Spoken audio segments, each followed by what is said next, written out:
salutations, my dearest friends. My name is Samantha, and today I'm going to be talking about a TBR that I have for the entire year. Each month I have a book picked out that was recommended to me by a friend, and this is my 12-month challenge.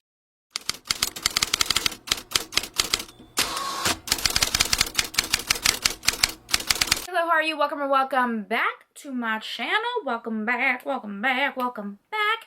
I just took a nap, so I'm feeling very weird. My hair looks crazy, I look crazy.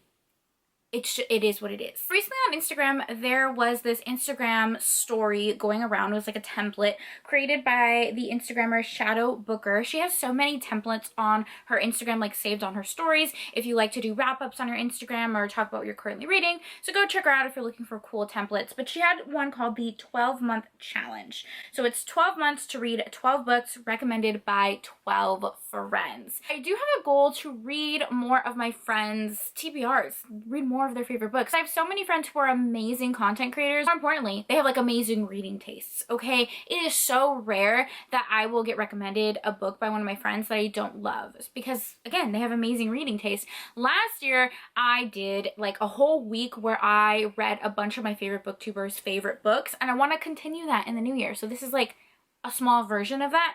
I'm over explaining this. Let me talk about my TBR and I will show you guys the 12 books I plan to read this year. Okay, January, I have my bestie recommending me a book. Desiree from the Genki Reader, or Desiree from Desiree Alicia. She has two channels, a bookish channel and then like a cozy comfort channel.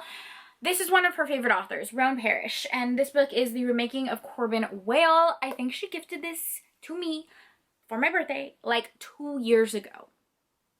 Why have I not read it? It's one of her favorite books, and I saw Roan Parrish at a book signing and was able to get this one signed. It says, "For Samantha, love is the real magic, Roan Parrish."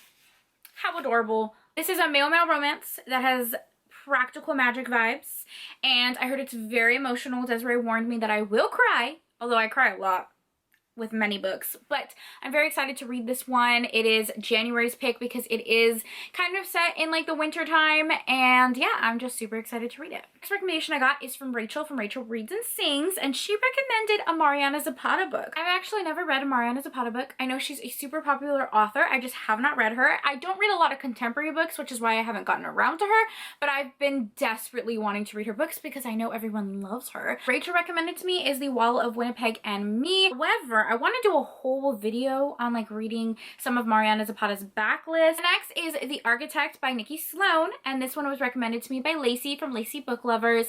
I adore Nikki Sloan. Like, I adore her. Pool Boy is quite easily one of my favorite books. I think I would put it in like top 5.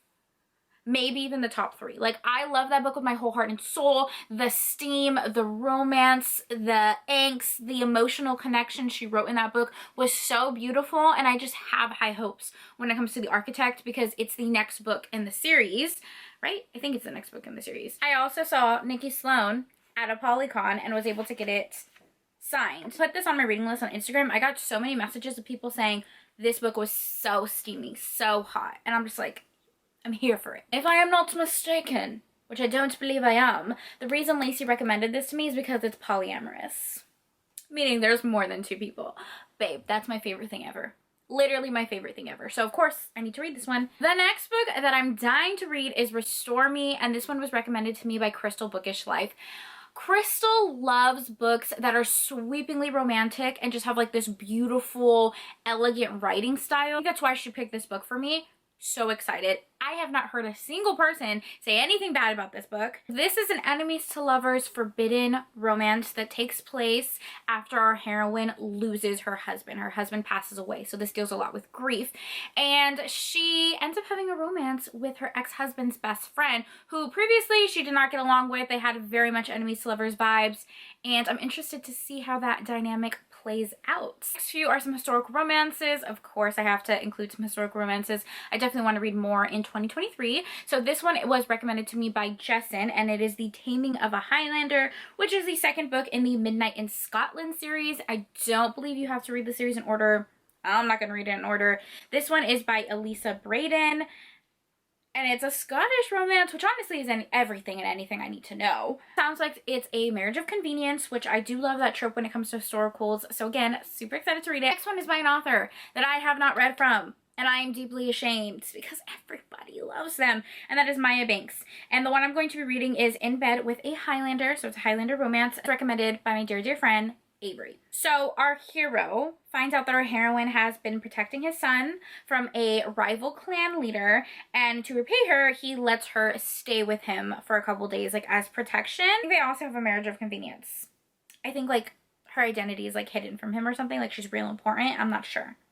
I'm like reading Avery's review, so I'm excited to read this one. The next historical that I will be reading is Yours Until Dawn by Teresa Medeiros, and this was recommended to me by Jessica from Peace Love Books. We hosted a book club together, and we read a Teresa Medeiros book, and because of that, we wanted to read even more. And I know she said that this was like one of her favorite historicals, maybe even one of like her favorite reads in 2022. Oh yes, in her review, she says, "This is without a doubt a new favorite historical romance of mine. Love it.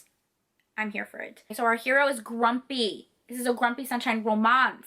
He is grumpy, scarred, angry at the world, and he falls in love with his nurse. So it's like a caretaking romance a little bit. I love that. The next one that was recommended to me was by Bree from In Love and Words, and she recommended The Never King by Nikki St. Crow, and this is the first book in the Vicious Lost Boys series. Oh, is this a Hook retelling? Is this a Captain Hook retelling? Oh, it is not. I thought it was a Captain Hook retelling. It says that. Okay, I'm sorry. Oh gosh. It says Never King is a dark retelling of Peter and Wendy. If you like your enemies to lovers romance with hot, ruthless, morally gray love interests, you'll enjoy The Never King and The Lost Boys. So this is the enemies to lovers Peter Pan retelling. I actually love Peter Pan retellings. My favorite is Pan by Gina L. Maxwell. Love that book to pieces. Like, it's one of my favorites. So I'm actually really excited to read this one. I trust Brie with my whole heart. Okay, so I know this is gonna be good. This one, Tori from It's a Novel Life recommended to me, and it is Requiem by Callie Hart. Her Goodreads review, she says, "Holy shit, this is one of my favorite reads of the year." That is all I need to know. Literally all I need to know. It is a enemies to lovers dark high school romance. I'm excited. Next one is not a contemporary, it's paranormal, and it was recommended to me by Victoria. One is The Alpha and His King by Kiki Clark, which is the first book in the Kincaid Park series. Kincaid Pack series. Sorry, I cannot speak today. This is a male-male age gap, fated mates, werewolf shifter romance. All the buzzwords, all of my favorite tropes. I love werewolf romances so much, like literally so much. Fated Mates is probably one of my favorite tropes ever. The last two are both recommendations from McKay, from Oh Hey It's McKay. She gave me so many recommendations that I could not pick one. I could not pick one, so I picked two. They're both by Liza James. The first one is The Madhouse. It is a sapphic serial killer romance and also like a stepsister romance. I think they both grew up in a abusive household. One escapes and then the other actually murders. So it's not a serial killer one, I don't think. But she murders like their stepdad or whoever was harming them, and then they form a romance, and I'm really excited to read it. I asked if like I had any trigger warnings, and I was like, no, go there. Give me some dark romance, wild romance, smutty romance, just go there. Because that's McKay's vibe, okay? She loves dark romances, wild, fun, steamy times, and like so do I. So do I. Our hearts are aligned on that one. The next one, also by Liza James that she recommended, is Vibe. First book in the Pandora's Box series. And this is another sapphic romance. I don't really need to know anything else other than it's dark, it's steamy, it's sapphic, it's wild. All my favorite things. Alright, so those are some books that I'm going to be reading that were recommended to me by friends. A little bit of a TBR video. Yeah, that's what this was. It was a TBR video. Thank you so much for taking time out of your day to spend time with me. It means the world to me. I hope you guys are all staying happy and healthy, and I will see you in my next video. Bye!